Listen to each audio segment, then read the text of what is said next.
The views shared in this episode represent Kelli and Kendra, not our mamas, partners, church, job, or sponsors.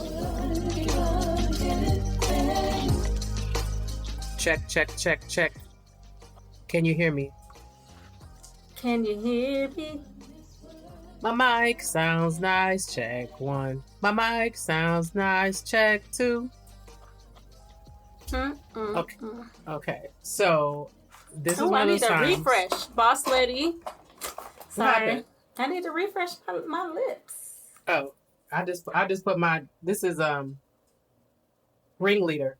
Now this is something I just got this last week because I got influenced on IG from I guess Coco Jones got a new little relationship with them.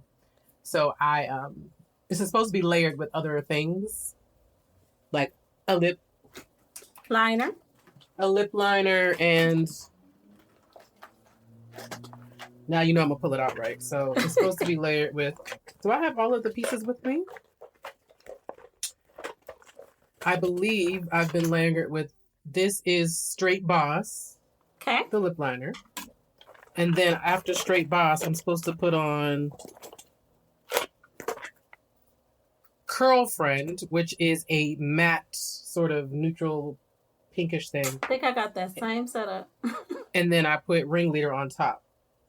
But for now, I just have on Ringleader since I'm in the house and I'm not doing all that. Well, you know, but thank you to the lip bar. Yes, lip bar. I keep a boss lady everywhere. So I keep one in my purse, one at my desk. I also have boss lady when I want a red vibe. And my sister girlfriend from the lip bar, if you'd like to be a part of our promotional I know lineup, that's right. Holla at your girls because we already wearing this stuff, so it won't be fake. I know. I love to give the people a coupon code because now I only order from the website because I done broke up with Target. I know some of the Black people have decided they don't have the energy to sustain the boycott, but I am ain't set foot there. So one of my coworkers was a wonderful young lady. Not for any reason, I'm just sharing this as a white woman, but I'm always happy when I can share Black-owned businesses with all kinds of folks. And so she was talking about needing a new red. I said, "Oh, girl, you need to know about the lip bar." I told her, and that day, both she and her best friend each bought 3 lip colors from Lip Bar. So I love it. Yes, and their shipping is fast. So if you order from their website, do it. Yeah. Y'all need to come to CVS and Walgreens in the country, though. Also, in some places you can get it other places. Yeah. Also, shout out to the Lip Bar store next to, I think, in the Shinola in Detroit. My God, I lost my mind in there. Mm-hmm. But I tried colors I'd never tried before. So I have a Prima Donna, a couple purples, so great fall colors. So awesome. There you go, free promo. Yes, we also been today in the group chat talking about hair care products. So that's every day. If as long as Dr. Kaya is there, Sacred is coming up at some point. Touche. I'm about to try Sacred, y'all, for the first time. I bought a travel kit to give it a try. So I saw you post a company in your IG story talking about, hey, y'all think about the girls with allergies. Who was that? Oh, they are called Resos Curls. Okay. I love the brand in terms of the product. I used it today, but I have allergies, so I was sneezing while I was washing my hair, and now my scalp is itching. I just can't do like a lot of chemicals and perfumes, and my allergies have gotten worse with menopause. So I hope they come up with an unscented line because I really did like the products. They got shea butter. I mean, even if they just kept it at the shea butter, that would be fine. But whatever they added was, smell like when your grandma sprayed one time too many. I was like, no. Yeah. You're hypersensitive to those scents. I am. I actually am somewhat weird and like I'm nostalgic about certain hair care products and what they smell like. Mm-hmm. Like pink lotion and and Blue Magic. Like I don't use this stuff anymore. Yeah. No shade, no tea. But like the smell of it is like nostalgic for me. Yeah. So because I've been sick this weekend, yesterday I decided to, instead of keep sleeping on my matted afro, to just do a little fake twist. It's horrible in the back, but in the front it looks cute. And I used my Pattern Beauty curling cream and Miel. I think it was Miel Organics, their rosemary. Oh yeah, that's popular with the girlies. Yeah, I use my rosemary for like my scalp to give it a Mm-hmm. little something, something.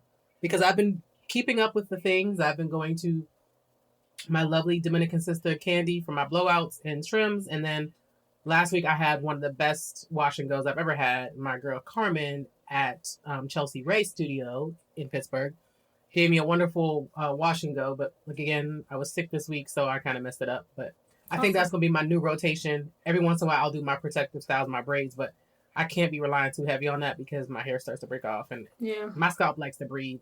I don't think my scalp wants me to like keep it constricted. If I don't do think get anyone's braids, scalp does, but I know some people can't tolerate hair and all the things required. I normally can't, but I just don't. I think my hair flourishes better when my hair is washed more frequently, and that's just the bottom line. Yeah. And when I'm wearing them braid styles, like the little the fake scalp cleansing and the dry shampoo and all stuff ain't working. Yeah, I feel So that. I think my head wants to breathe. I feel that. But I actually been liking my little, even though I don't normally love my hair straight, I've been liking my little blowout bob. I'm stepping into my grown ladiness. Mm-hmm. As Kelly says, you got your grown lady hairstyle. Yes. She was looking very corporate, traditional corporate. I mean, I'm not traditional corporate, but I am a corporate girly, whether I want to admit it or not. Yeah. I do have a JOB, as my mama would say. And do. What else? I have really been enjoying listening back to the podcast. I'm like, oh, we know what we're talking about. I was listening back to the episode with Dr. Kaya where we were talking about kind of being in this middle space where we don't quite fit in with the upper echelon, but the homies also think we've maybe sometimes gotten a little too big for our britches or think we are also disconnected from their lived reality. So yeah, so I was listening back to that. I was also listening to Ezra Klein's and Ta-Nehisi Coates' interview. I don't know if folks have listened to it, but this whole both sides thing is driving me bananas. It drives me bananas, and the hardest part is that in my role at work, I have to I'm not the practitioner, so gratefully I'm not responsible for, but there's a unspoken reality that like that is how you have to show up because there are people from different backgrounds that shot at the workplace. But in my everyday life, people that know me know that's not a conversation I can contend with. Yeah. And this is me speaking as a person who serves on all kinds of public boards with people from all walks of life. Yeah. But it's getting very hard to navigate every day with like people. Well, and Ta-Nehisi's perspective was like he talks to people of different perspectives, but what he's not going to tolerate is people dehumanizing others. He's like that. Right. He's like, we can't have a conversation if that's how you're going to get down.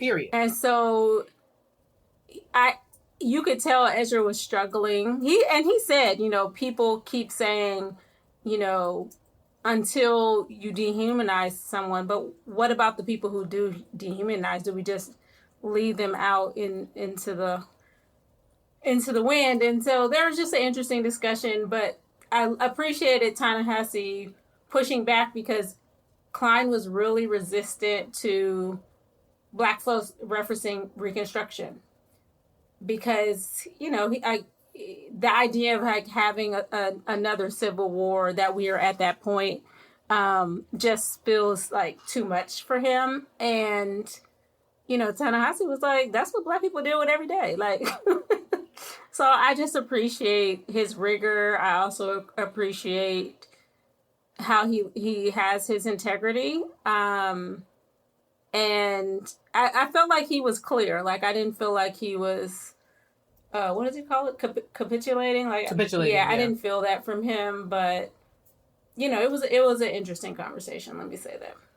I still have not watched the whole thing, and part of the reason why I have not watched the whole thing is I've realized in my older age that I have this neurodiverse tick about people's voices.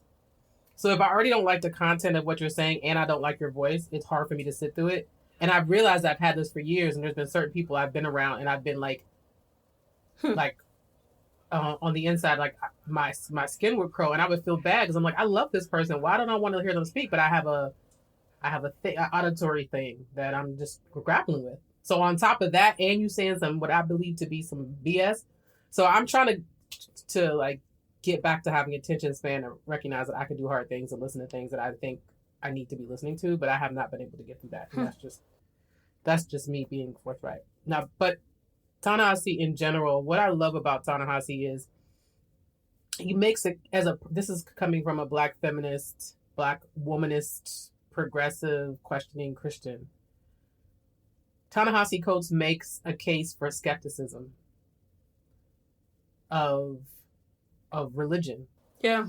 Because the way he comports himself, his way he lives his values, speaks his values, the way there's always a loving critique. Like I never feel like attacked.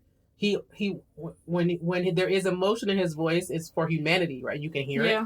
And so when I say a case for skepticism, doesn't mean that I want people to unbelieve, but that if ever there would be a faith that he would stand on, it wouldn't be based on no BS. Yeah. Because he's done all the work that you really need to do to live the faith. Mm-hmm. Whereas a lot of us do it in reverse, where we like learn to take on the faith first, and then we hopefully by the time we die we get close to living it. I feel like he's living a lot of the ways we want people to be living who are not. You know what I mean? I don't know if I'm making that clear, but no, I am. I'm a fan, and a lot of times when you're dealing with the quote unquote chosen ones, it gets hard to navigate, and they turn into something else. I feel like he's deepened his critique and his empathy and his righteous humility and righteous indignation as the more popular he's gotten, and not the other way around. And so I have a great amount of respect for him, as well as many other thinkers. But there's something specific about him in this moment. I think it helps tremendously that he is not online. We get lost in the sauce of that chaos. I think it influences people are thinking. Even the most, serious scholars, right? They're listening to the popular conversation in a different way. Whereas I feel like he is in that space of reading and having dialogue with people and being in spaces for discussion and whatnot. And I just see a value in that. Yeah, I do. Yeah, I think that's a valid point. Sometimes, I always make fun of my therapist, who I will be talking to in 90 minutes. I always make fun of my therapist because she's younger than me. She's probably in her mid-40s, early to mid-40s. But because she's not online, there's so many things. Like, she's not completely out of touch, but she's out of touch with like what she knows in like a real pure way. Yeah. And she is not caught up in the news cycle. A lot of times what she hears from her clients. She's always encouraging me to be okay with being disconnected, and it's been a struggle. But I always say to her, I was like, sometimes I wish I was like you. Like most of the time I feel like emotionally, spiritually, and intellectually I'd be better for it.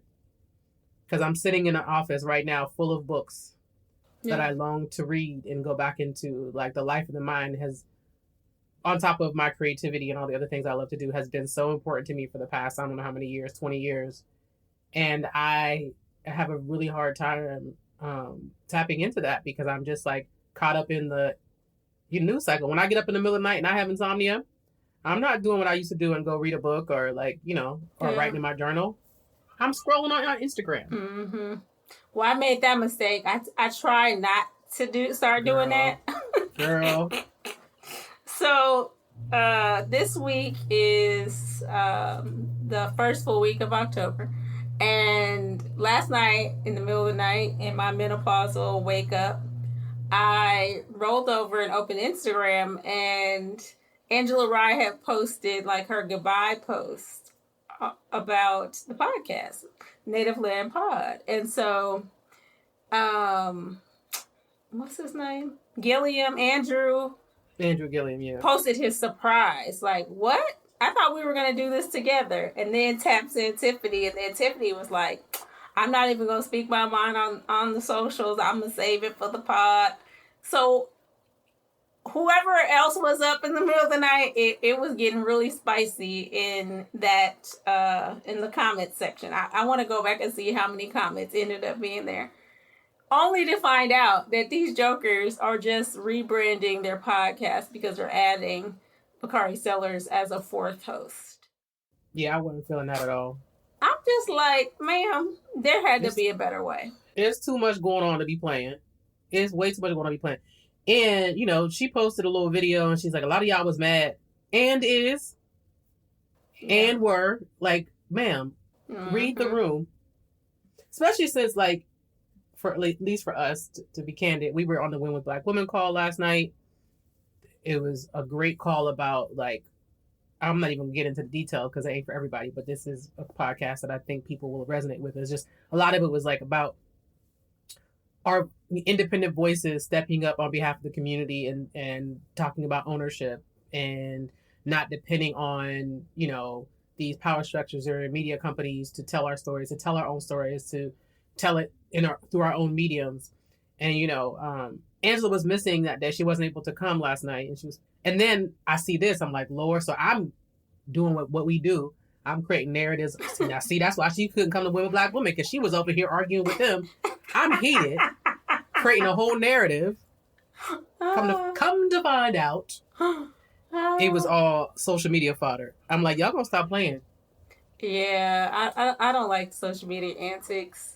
But that said, congratulations to Ashley for purchasing The Root. So y'all, theroot.com. Many of you, like me, may have unsubscribed because something shifted. Baby. Something shifted and The Root was no longer The Root. And I learned later that The Root had been sold and it was no longer a Black-owned media company. And Ashley Allison, who happens to be Kendra's god sister, who was on this podcast. Yes, Ashley was on this podcast. We'll link it in the show notes. Ashley and her media company, Watering Hole Media, have purchased The Root. So The Root is now Black-owned again. I love that it's owned by a Black womanist and feminist. I have so many, like, curiosities about what they're going to be doing with The Root. I'm looking forward to them moving to a subscription model because I will definitely be a paid subscriber. And I say that to say, y'all, now as we are, Reverend Bryant talks about this, now that we are divesting from places like Target, now's the moment to be reinvesting in Black businesses, in Black media. We have to make sure that our stories are being told, and it costs money to do that. So as you all, I know, are making tough decisions with your budget, really think about what type of subscriptions you have, and are they feeding a machine that is not doing right by humans, or are they, you know, are there opportunities to pivot and reallocate and redirect some of those resources? We'll be back after a quick break. Are you a Black woman in middle management looking to elevate your leadership skills in a safe space? Then listen up, because I have something special just for you. Join a coaching group of like-minded women focusing on emotional intelligence, management skills, and leading in white spaces. In our group coaching sessions, you'll gain leadership skills, tools, and strategies. Plus, you'll gain a powerful network of sisters who understand your journey. No more leaning alone. Ready to take the next step? Visit www.iamkelly to learn more and join a cohort.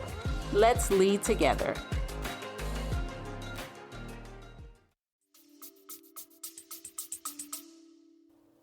Indeed, I am extremely excited, and to Kelly's point, this watering hole situation, and just in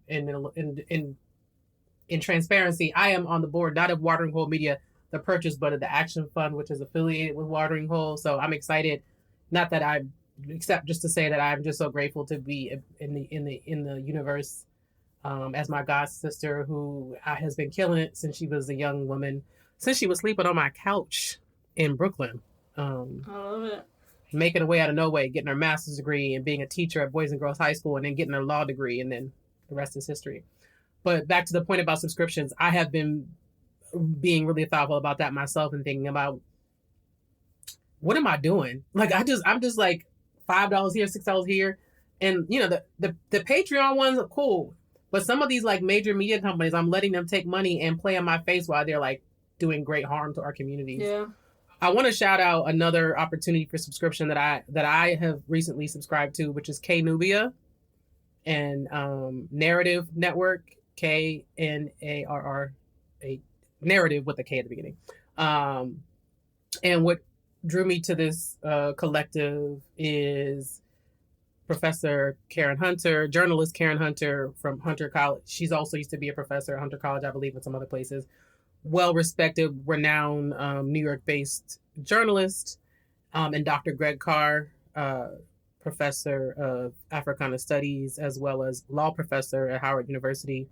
Every Saturday, they do an in-class with Dr. Carr, and I started watching it on YouTube, which that is free and available, but they also have a collective with other folks called Knubia, which is an online community for people who are interested in, you know, the Africana ways of being and knowing. And Dr. Carr always talks about the Africana Studies framework. And so I've been subscribing to that. There's lots of great resources on that. Awesome. Dr. Carr also teaches a free Africana Studies class. The syllabus is on there. They have a thing called Office Hours with Dr. Carr every Monday night, where people can join and we can interact and ask questions. And so for me, it's another way to be for me, it's another way to be connected to the work of critical thinking and I love it. And dialogue without being in the institution. And Dr. Carr, although is part of institution, is very clear that this work is not just for institution. In fact, the work for him is really not what he does there, but what he does outside of there with KW and stuff. So wanted to shout that out. I love it. Yeah, we'll definitely add that to the show notes. Mm-hmm. Awesome. What else is popping off in the group chat? Girl. Our planned excursion back to the motherland. Yes. More to come on that, but grateful to be given the opportunity to travel. Don't take it for granted. Yeah. Things can change so quickly, but I'm just grateful that, you know, collectively we have the presence of mind to want to do things like that, to celebrate milestones in life, to have the resources to be able to do stuff like that. Just reflecting on like the way I've spent my travel time this year, besides a couple of trips for work, most of my time has been spending time with people that I love. Yeah. Kelly and I have seen each other a lot this year. Loved our time in Martha's Vineyard. I know people had a lot of critiques about Martha's Vineyard this summer, but like for me, it was it was great. It was life-giving, seeing it make so many amazing Black women. So yeah, let's talk about that. We're talking about my upcoming 50th birthday. December 4th will be my 50th birthday. So lots of planning around what doing for that, activating that. But also, Kelly, I would love to talk a little bit about, I know we should have maybe we need to invite Takima on later, but I would love to talk about the fact that one of the things that we were really, you know, dealing with when we were Martha's Vineyard was the screening of Perfect Neighbor. Yeah. And that's coming out. It is. Like this week or something? No, it's coming out next Friday. So Friday. I'm happy to share, first time sharing here on the pod, that my church, Bethel Church UCC here in Houston, is going to be doing a screening, and we're going to do it both in person and virtual. So we will definitely share the RSVP link. The Perfect Neighbor is the story of A.J. Owens, who is a Black woman from Florida who lived in a neighborhood that was being terrorized by a white woman who moved into a community that was full of life. And she was annoyed by Black children playing outside. And over a period of time, the situation escalated, due in part to law enforcement not taking her seriously because she was a little old white lady. And she ended up killing AJ in front of her son. And so this documentary chronicles those 2 years leading up to AJ's death with body cam footage that really tells the story. Um, we participated in a clips and conversation when we were in Martha's Vineyard, and I barely made it through that. So we are discouraging adults from bringing children. So this is for 18 and older. If you decide you want to have your children watch it with you at a later time, we think it's really important for you to screen it first so that you can be prepared. So we will screen the documentary on Friday the 17th, and then we will also have some discussion. So wanted to lift that up as an opportunity. But what happened to AJ can happen any time. There's a Black woman in Florida right now whose HOA president is doing something similar. She is suing her because her son touched a tree.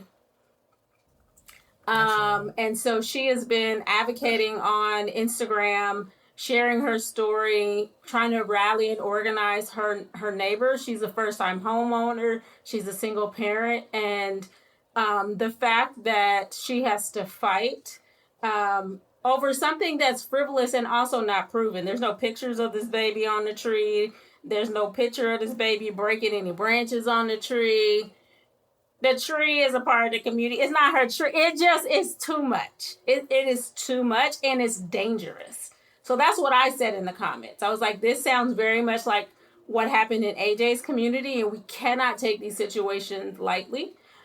We have to organize and protect our community. So I really am so proud of Takima. In addition to being an executive producer of this documentary, she has also started a fund. So this fund is raising money to help support families that are have been victims of racial violence. Because what we know is it takes a lot of money to fight, and it takes a lot of money to heal.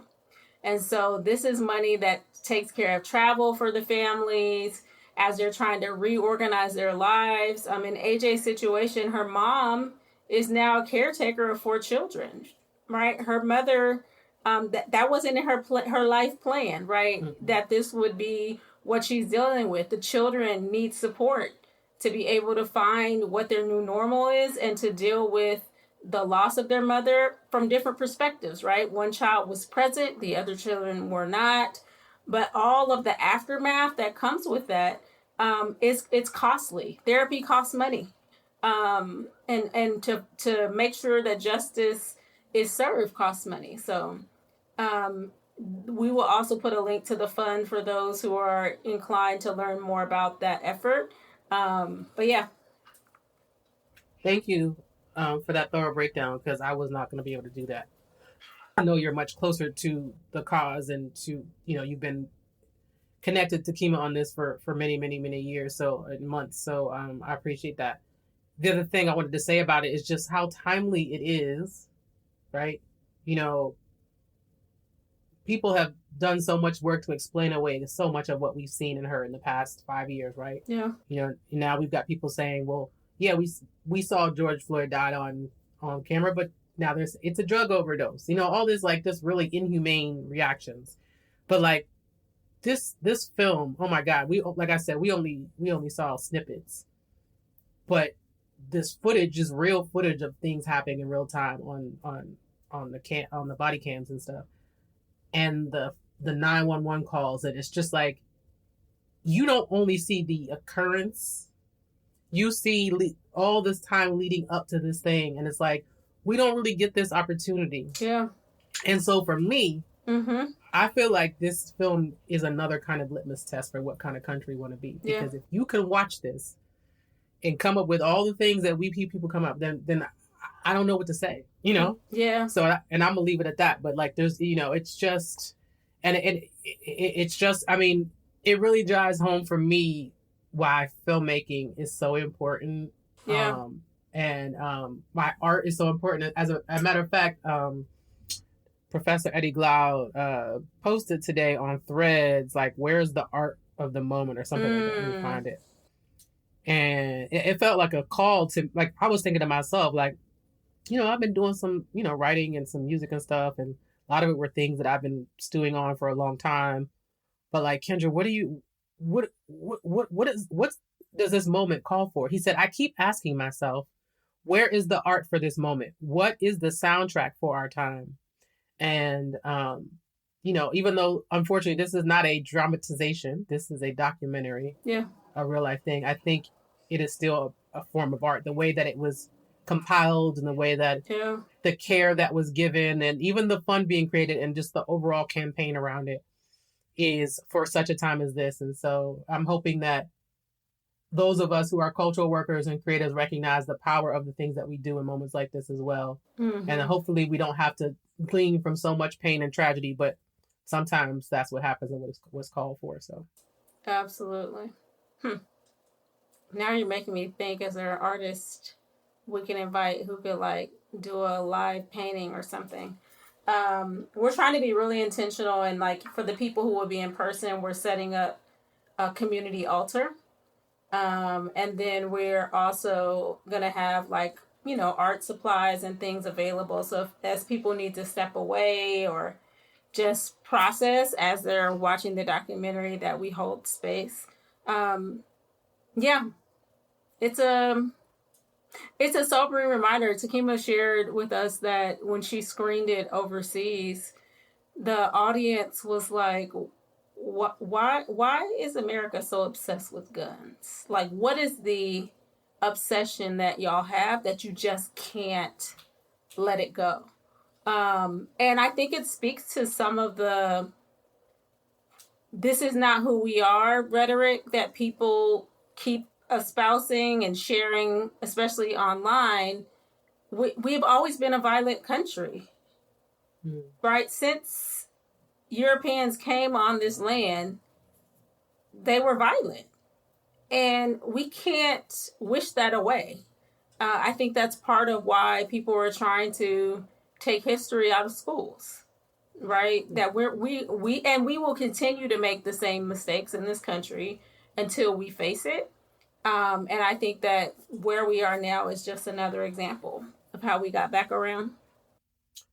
Yeah, it's interesting you say that. It's completely unrelated, but it made me think of it when you brought up guns. I just think about just the word fear and how much of the evil that is driving, this moment, and thinking about like even what happened in this particular situation, tragic situation, is fear-based ways of moving through the world.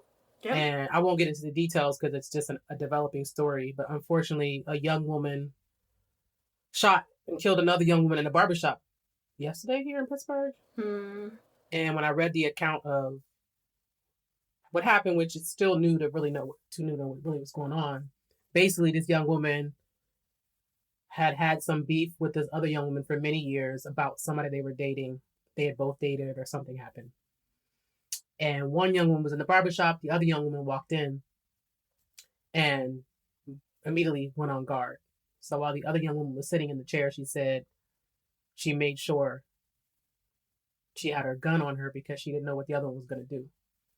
So when the other ones came and said something to her, she just shot her. She had it under her the cape. She shot her.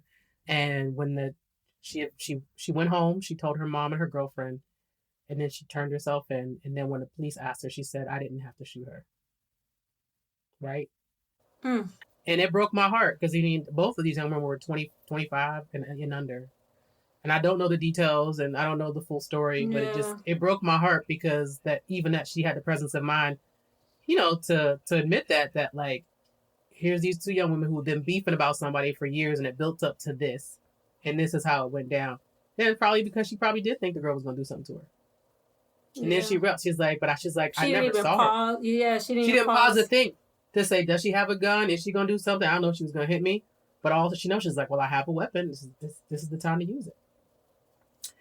So yeah. It was moments like that that are very heartbreaking for me. Wow. But Sending I'm a so lot excited. of, Go ahead, please. no, just sending a lot of care to everyone who's impacted by that. Yeah. Yeah. Hmm.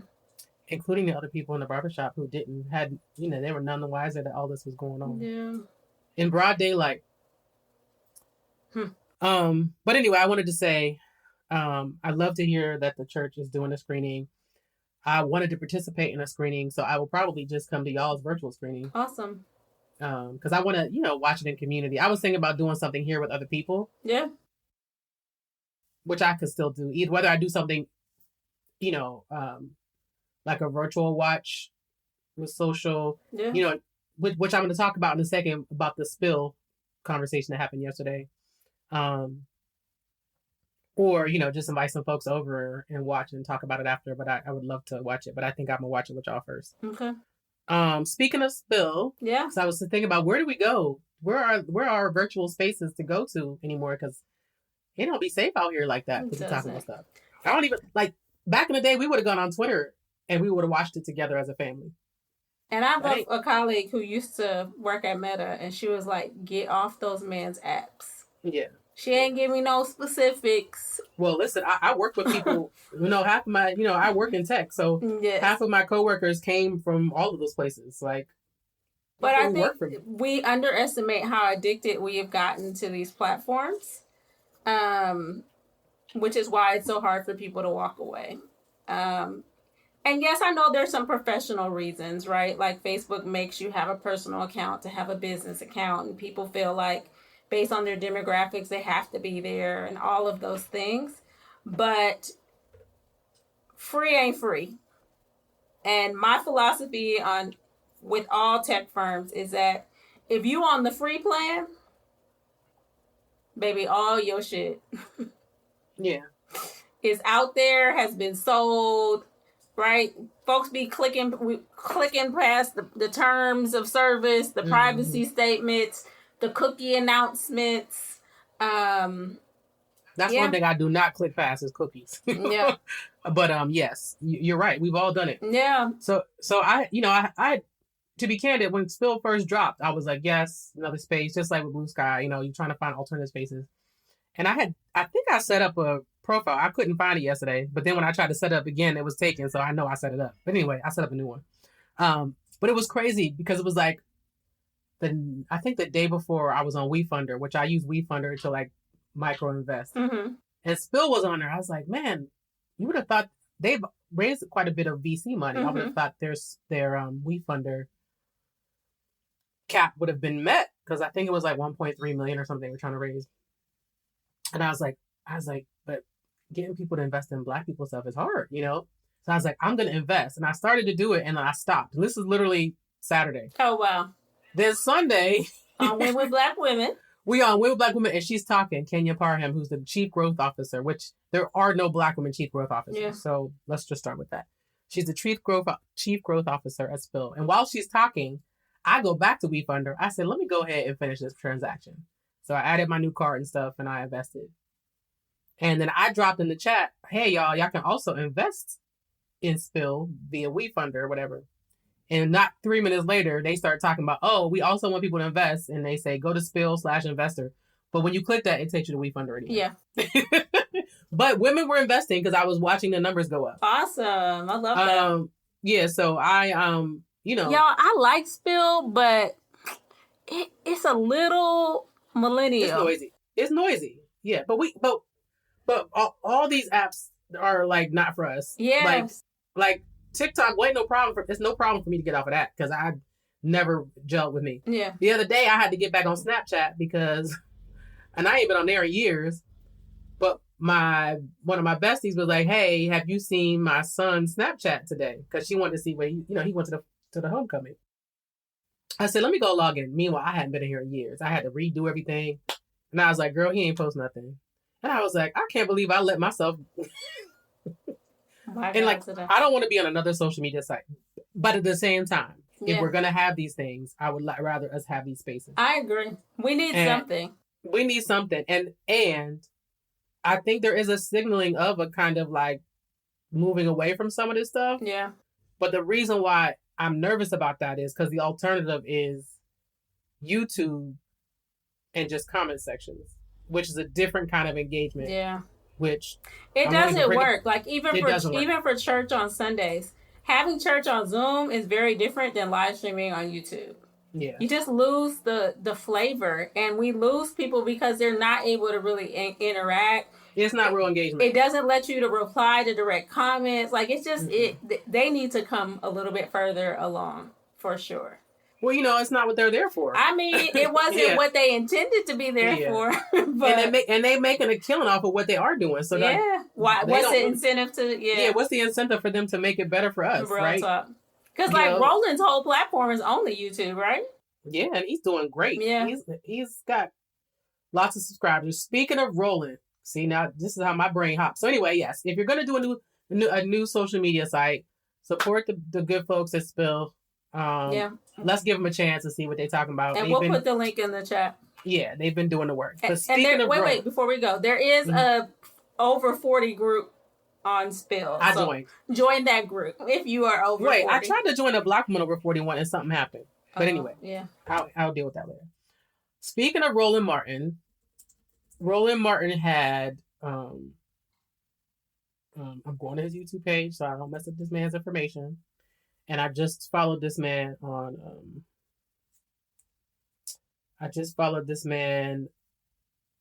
IG this weekend, and I'm gonna buy his book. A white pastor. Mm-hmm. I'm about to pull him up right now. Better than our Texas white pastor?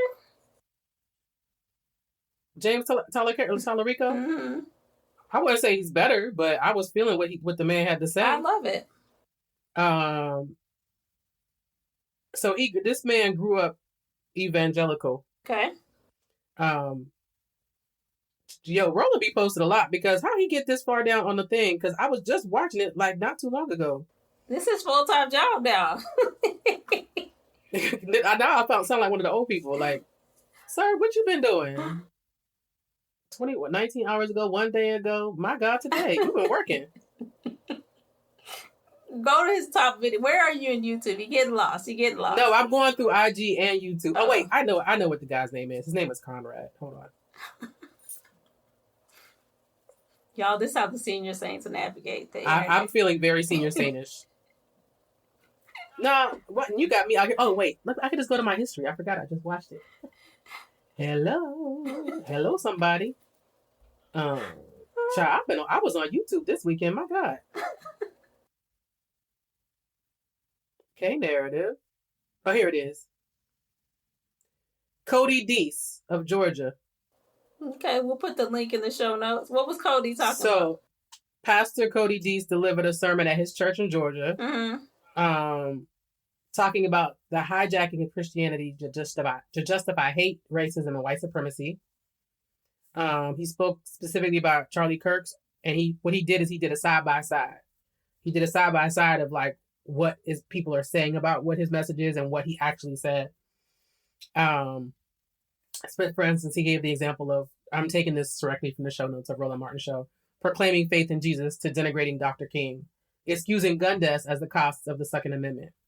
But he also talked about the way that Trump and his empire does not align with the ways of Christ, and warning that sanitized and rebranded racism is still racism. And he urged Christians to reject, taking from Roland Martin's notes, the corruption and reclaim the true way of Jesus rooted in justice, generosity, and liberation.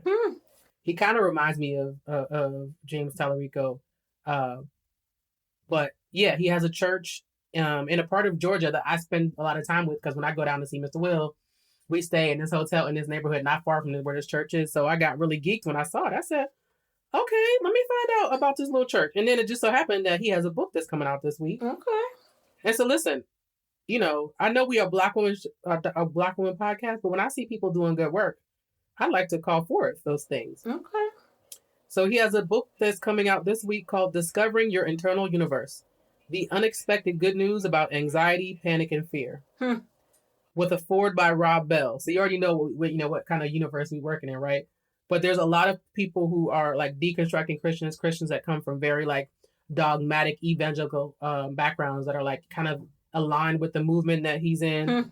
But his church kind of reminds me, the way he talks about his church, and I went to his church website, it kind of reminds me a little bit of like your church, Yeah. just in terms of.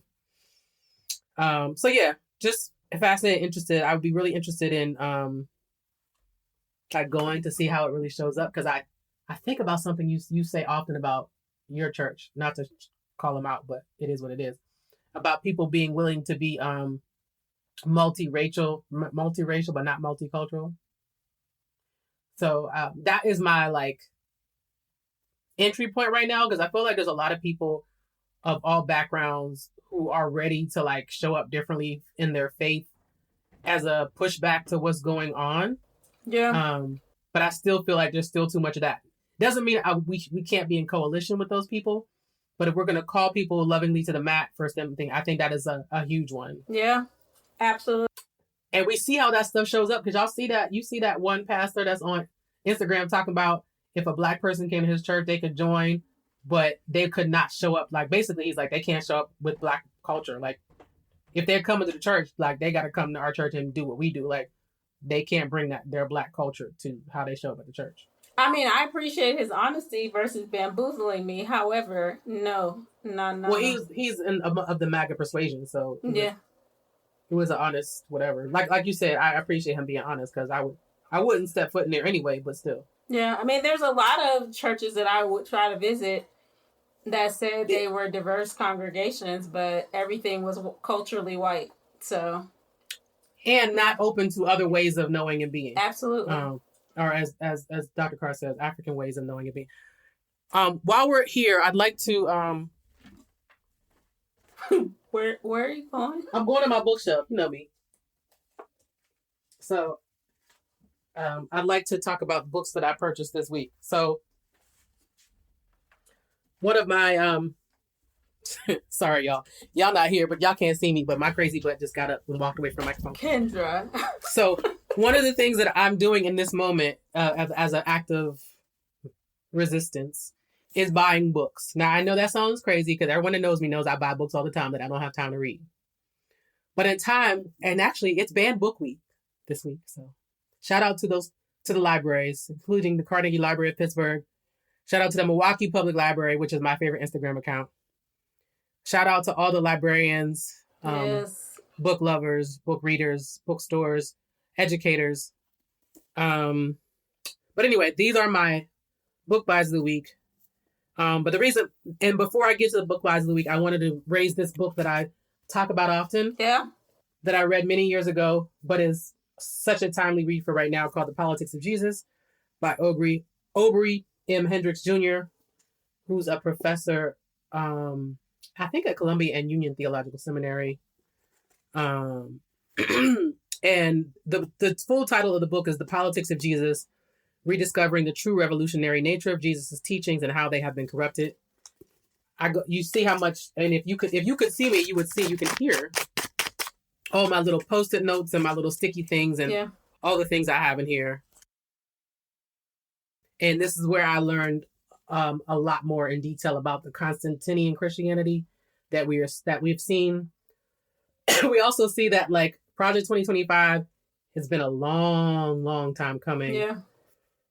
If you look at a lot of the evangelical kind of organizing over the past 50, 60 years, you can see, beginnings of it in this text.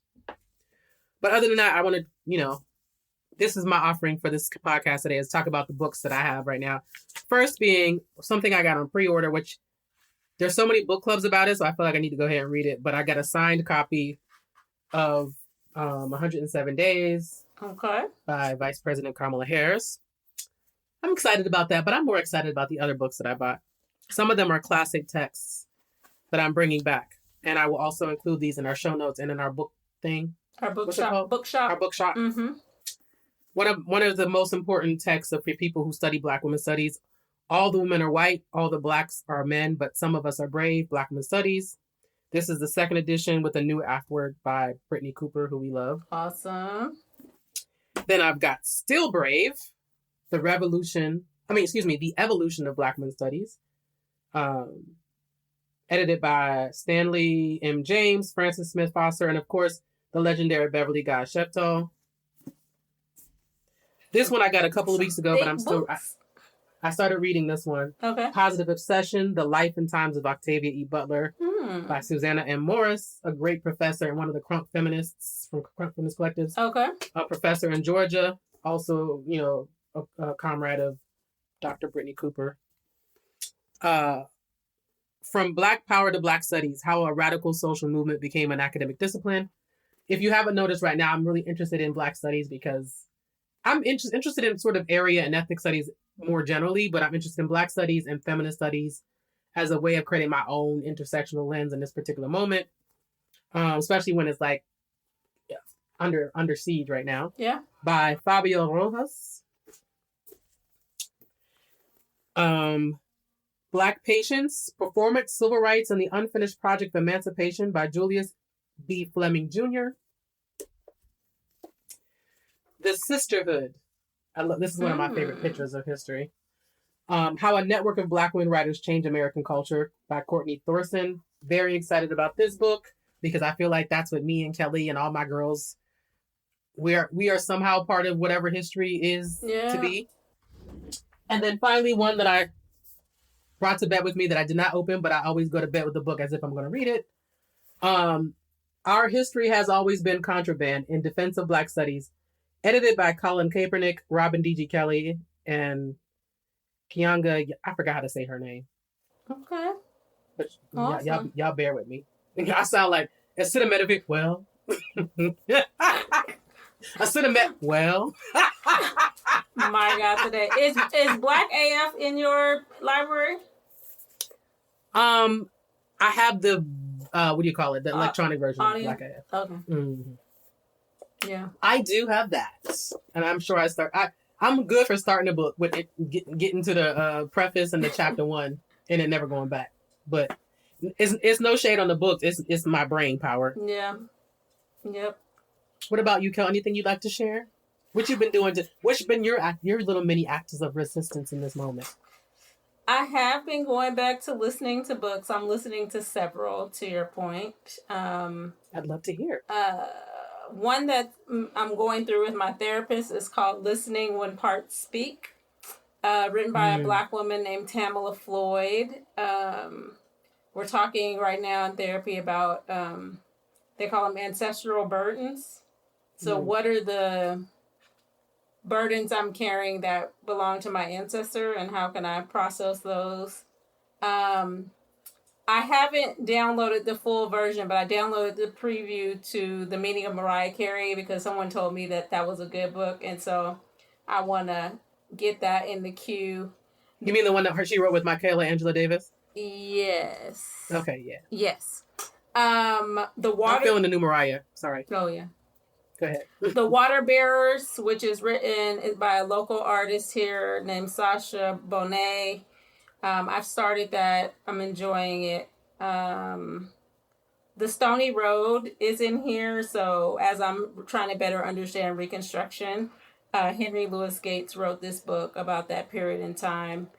And then I know she's been a little controversial in the news, but Love and Whiskey by Fawn Weaver.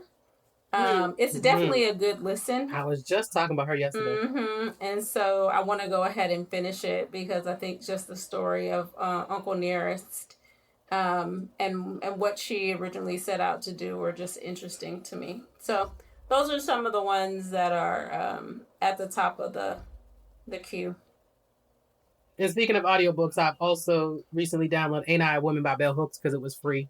Yeah. Because I am still on the Devil app. I ain't gonna lie. What is the Devil app? Audible. Oh yeah.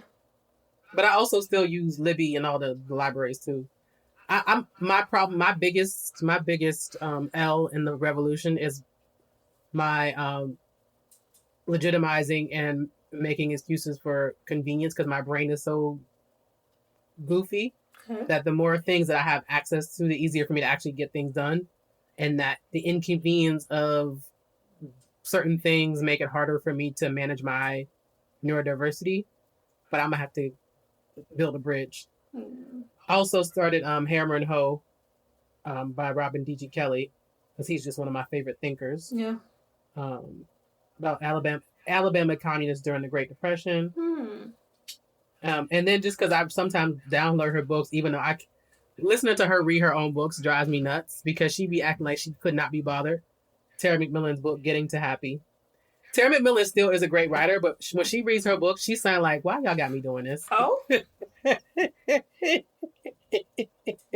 But when I just need a good, like, listen to Black people live their normal everyday lives book, sometimes I'll just download her, and I downloaded that. I love it. So lots of books to choose from. I will make sure that'll be my homework is to type up a list of all these books for the show notes, and then Kelly will show me how to put them in the bookshop. I will. Very cool. Oh, well. All right. So what are our takeaways today? You start. I want to say give peace a chance. This is my takeaway. All that I'm saying. Yeah. I mean, I'm thinking about The Perfect Neighbor coming out. I'm thinking about these two young people's lives who are basically over based on the shooting that happened in Pittsburgh.